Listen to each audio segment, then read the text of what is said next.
हजारीबाग जिले की घटना है। वहां ईश्वरी नाम का एक गांव, उस गांव में एक बालक का जन्म हुआ। परिवार वाले श्रद्धालु भक्त, परिवार वालों ने बालक का नाम रखा राम टहल पांडे, श्री राम टहल पांडे। जन्मोत्सव मनाया गया, लेकिन काल की गति समझ में नहीं आती। पल से पल में क्या हो जाए पता नहीं तकदीर का, गति ब्रह्मा की टरे न टारे अजब खेल रघुवीर का। गति ब्रह्मा की टरे न टारे अजब खेल रघुवीर का।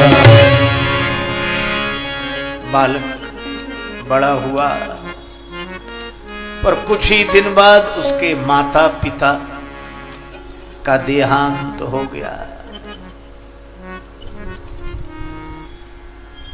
नन्हे से बालक का पालन पोषण इनके बड़े भाई और भाभी ने किया।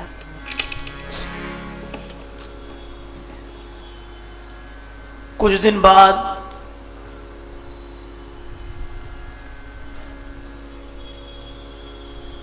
इनके बड़े भाई का भी किसी कारण अचानक देहांत हो गया। तो भी विपत्ति ने पीछा नहीं छोड़ा। कुछ दिन बाद चेचक की बीमारी, उस बीमारी में इनके दोनों नेत्र चले गए, अंधे हो गए। परिवार में गरीबी आ गई। एक विधवा भाभी और अंधे राम टहल पांडे। सभी होते हैं रिश्तेदार, जबकि जर पास होता है और बिगड़ जाता गरीबी में जो रिश्ता खास होता है।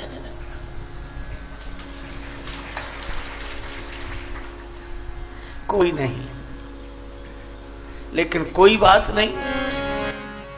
मेरी बिटेर सुन लो धनवान के धरैया, मेरी बिटेर सुन लो धनवान के धरैया। सिर भार मेरा हर लो भूभार के हरैया, सिर भार मेरा हर लो भूभार के हरैया। तूफान उठ रहे प्रतिकूलता के काफी, तूफान उठ रहे हैं प्रतिकूलता के काफी। आके समान राघव मझधार में नैया, आके संभालो राघव मझधार में नैया। इसका नहीं है कोई जो पड़ गया अकेला, जिसका नहीं है कोई जो पड़ गया अकेला। उस दीन के सहारे तुम हो भरत के भैया, उस दीन के सहारे तुम हो भरत के भैया। उस दीन के सहारे तुम हो भरत के भैया। उस दीन के सहारे तुम हो भरत के भैया। राजेश का तो संबल श्री राम बस यही है, राजेश का तो संबल श्री राम बस यही है। रघुवर पिता है मेरे श्री जानकी की मैया, रघुवर पिता है मेरे श्री जानकी की मैया। राम टहल पांडे भगवान के भरोसे आनंद में रहते थे। विधवा भाभी भिक्षा कर लेती, किसी तरह राम टहल पांडे का और भाभी का पेट भरता। फटे पुराने कपड़ों में गुजर करते।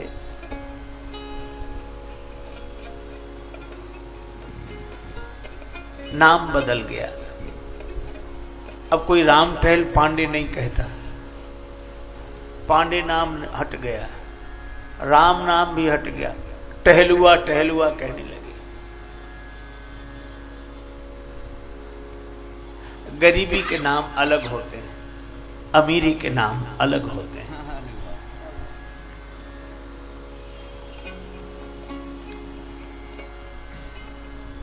लेकिन इस बालक की एक विचित्र बात, इसको भगवत कथा सुनने की लगन लगी। दिखाई तो नहीं देता था, लेकिन एक ही व्यसन, राम जी की कथा जहां होती जरूर जाते सुनने। श्रीमद् भागवत की कथा होती सुनने जाते। एक बार इनके गांव में ही भागवत कथा हुई। पुलकित होते रहते, रोमांचित होते, अश्रु आते, हृदय भाव से भर जाता। 7वें दिन भागवत कथा कहकर व्यास जी विदा होने लगे। राम टहल पांडे किसी से पता पूछकर दीवाल पकड़कर सहारा लेते हुए व्यास जी के पास पहुंच गए और व्यास जी के चरणों में सिर रखकर बोले, बाबा मुझे दिखाई नहीं देता, लेकिन आप हाथ पकड़ा दिया कर, मैं सेवा कर दिया करूंगा, आपके शरीर में तेल लगा दिया करूंगा, आप दे दिया करो, हम कपड़े धो दिया करें, पर मेरी एक ही लालसा है कि आपके मुख से होने वाली कथा सुनता रहूं, भगवान की कथा सुनता रहूं। व्यास जी भी भाव से भर गए, आंसू भर आए। उन्होंने कहा कि नहीं नहीं राम टहल जी, आपको सेवा करने की आवश्यकता नहीं है, सेवा करने वाले और लोग हैं, आप तो कथा सुना करो, प्रसाद पाया करो, हमारे पास ही रहो। बड़े आनंद से कथा सुनी। व्यास जी दूसरे गांव में जाने लगे। 2 मील दूर गांव था। राम टहल पांडे बोले, मैं वहां भी, हाँ जाते, कथा सुनकर लौटे। बड़े आनंद से भरे, भगवान के भाव से भरे। और मैं आपको एक बात बता दूं, जो भाव से भरा होता है उसके जीवन में अभाव नहीं होता।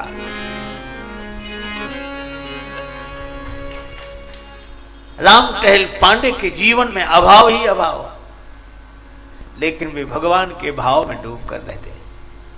भाभी रोज भोजन बना देती और वही रोटी अचार बांध लेते अपने गमछे में, पैदल पैदल जाते, कथा सुनते।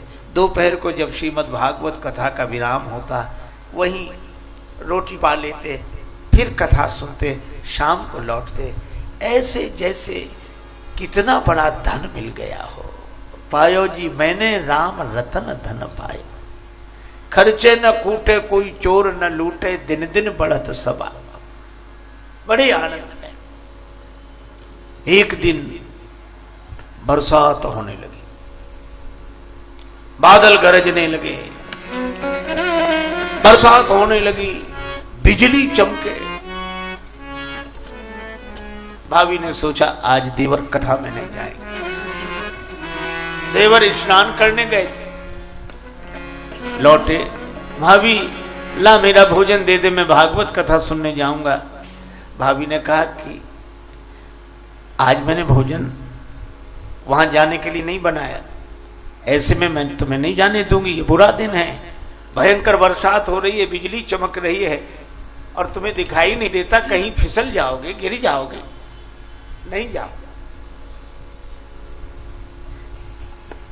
राम टहल पांडे दुखी हो गए और उन्होंने कहा कि भाभी माता क्या बात कर रही हो, 100 दिन दुर्दिन नहीं मेघ नभ में गहरावे, 100 दिन दुर्दिन नहीं मेघ नभ में गहरावे, और अदिन न इंद्र उपल बरसा कर वज्र गिरावे। वो भी बुरा दिन नहीं है कि इंद्र बरसात का वज्रापात कर दे। 100 दिन दुर्दिन नहीं मेघ नभ में गहरावे, अदिन न इंद्र उपल बरसा कर वज्र गिरावे, और 100 दिन दुर्दिन नहीं उदर को अन्न न पावे, और प्रेमी संबंधी जीवन में विरत जावे, और दुर्दिन नहीं विनीत कोई जेती विपति बखानिए, पर श्रवणन परे न हरि कथा 100 दिन दुर्दिन जानिए। बस राम टहल पांडे ने लकुटी उठाई, बिना भोजन के ही उसी आवेश में चल दिए। ऊपर से बादल तर तर तर तर तर, बरसात हो रही है, बिजली चमक रही है, लेकिन बिना किसी की परवाह किए सीताराम राधे श्याम कहते बढ़ जा रहे हैं। ईश्वरी गांव से चले। दूसरा गांव कुछ दूरी पर था, पर आज देर हो गई थी, जल्दी जल्दी जल्दी जा रही वर्षा, मार्ग में बाधक थी, फिर भी बढ़ते जाते। तो गांव आने के लगभग 1 फरलांग पहले ही उन्हें लगा कि गांव आ गया है। सड़क से नीचे उतर गए और थोड़ा आगे बढ़े, उस जंगल, अब रास्ता न सूझे इधर उधर, तो थोड़ा आगे बढ़े। संयोग की बात, उस जंगल में एक कुआं, और कुएं का घाट तो बना नहीं था, चबूतरा बना नहीं था, समतल भूमि पर था। आगे बढ़ते गए, उस कुएं में गिर गए। अंधा कुआं, पानी नहीं, बड़ी गहराई में गिरे। अब क्या करें? ऊपर से बिजली चमक रही, बादल गरज रहे, वर्षा हो रही, और ये इस कुएं में गिर गए।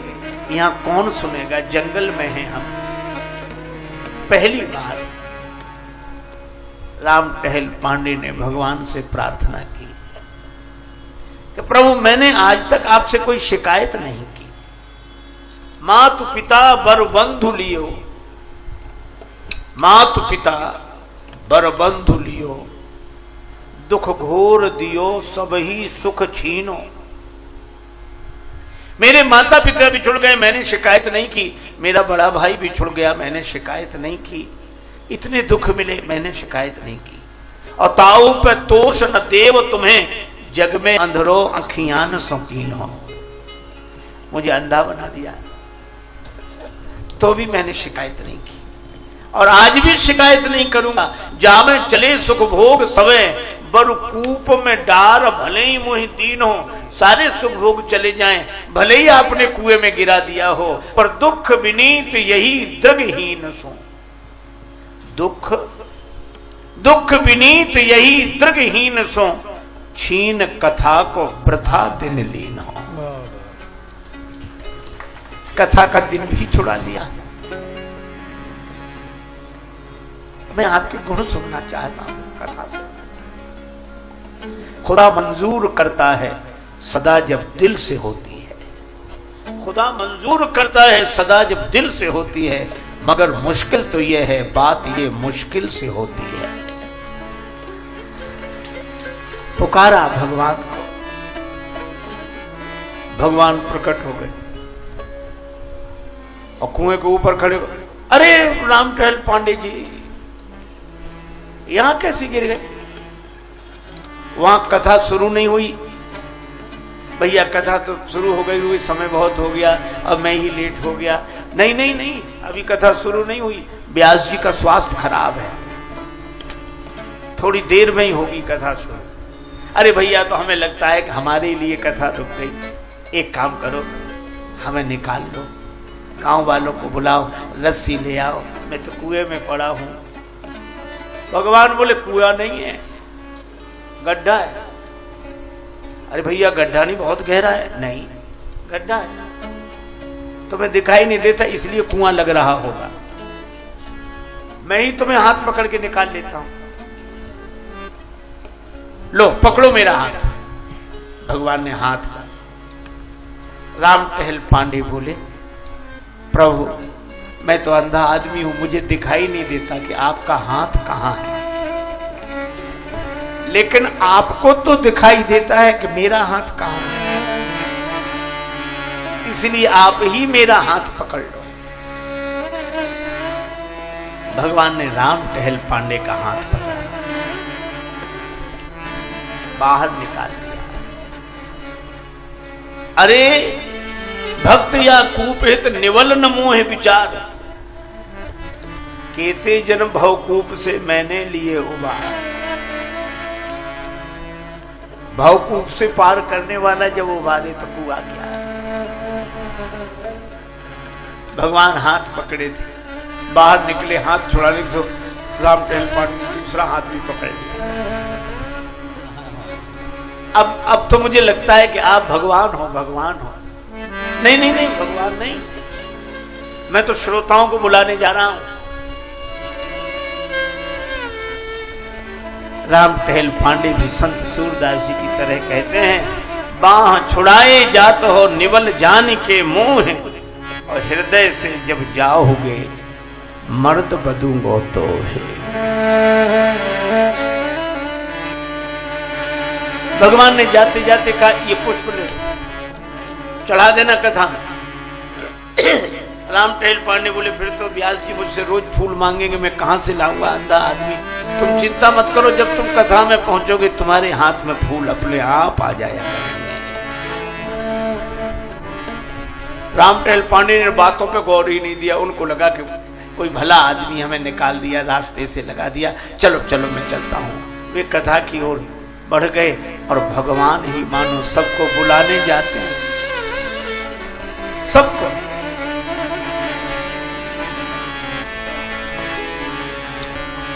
भगवान सबको बुलाने चले गए, श्रोता आने लगे। राम टहल पांडे धीरे धीरे जा रहे थे, तब तक क्या हुआ, व्यास जी अस्वस्थ धीरे धीरे उठे, मंच पर आकर बैठे। तब तक देखा राम टहल पांडे की भाभी आ गई, भोजन लेकर आई थी। कहा कि आज देवर बिना भोजन किए लिए आ गए, तो मैं भोजन लेकर आई हूं। आए नहीं अभी, आते ही होंगे, रख दो भोजन। भोजन रख दिया। भाभी ने व्यासपीठ को प्रणाम किया। व्यास जी आकर बैठे ही थे, अस्वस्थ थे। भाभी ने एक पान चढ़ा दिया, प्रणाम कर लिया, चली गई। इतनी देर में राम टहल पांडे आए। लोगों ने कहा कि तुम्हारी भाभी आई थी और ये देखो तुम्हें चोट लग गई है, ये रक्त बह रहा है, ये कहां था? भैया एक गड्ढे में गिर गया था। गड्ढा?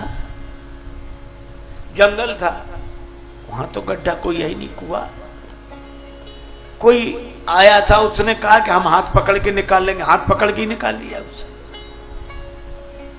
अच्छा चलो भोजन करो। भोजन किया, ऐसा स्वाद, घाव ठीक होने लगे।